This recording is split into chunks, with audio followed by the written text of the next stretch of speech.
Hey everybody, Frank Speer back with you today for another short episode of Watch This. 1 Corinthians chapter 15, verse 50, I think, says, "Flesh and blood cannot inherit the kingdom of God."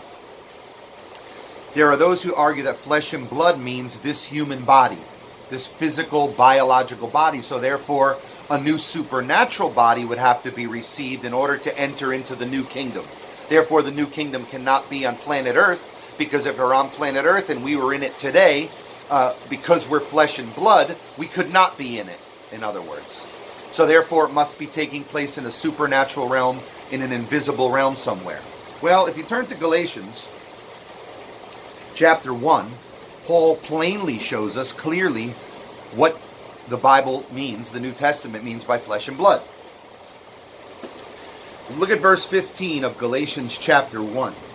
"But when God, who had set me apart from my mother's womb and called me through his grace, was pleased to reveal his Son in me, so that I might preach him among the Gentiles, I did not immediately consult with flesh and blood.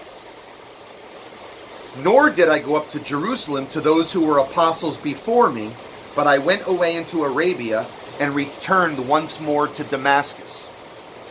Okay, let's think about this. Flesh and blood.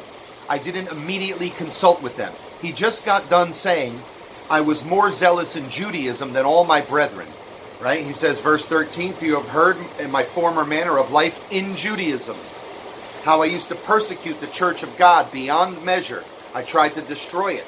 I was advancing in Judaism beyond many of my contemporaries and my own countrymen, being more extremely zealous for my ancestral traditions." Then he says, "But when God called me, I didn't go consult with flesh and blood." He's talking about the leaders of Judaism. "I didn't go to them and say, look, Messiah appeared to me on the road to Damascus." I didn't go there immediately. He says, "Nor did I go to the apostles in Jerusalem." Okay? So if he means by flesh and blood, I didn't go and consult with human beings, then why would he say, "Nor did I go to consult with the apostles"? I didn't go and consult with any human being, flesh and blood, those who have physical bodies.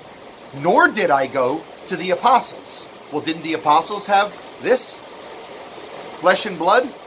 Weren't they flesh and blood if it simply means being human and having a corporal, a physical body, a biological body? Flesh and blood is a way of referring to Israelites under the Old Covenant system. And that can be borne out from many other passages. Study the scriptures with that idea of flesh and blood in mind. Then when you come to passages like 1 Corinthians 15, flesh and blood cannot inherit the kingdom, makes perfect sense, right? Because we know that the Old Covenant system could not inherit the New Covenant system. You had to come out of that, be saved out, be rescued, be redeemed out from that system of flesh and blood. Right? All right, guys, thank you for your time. I appreciate it. See you next time.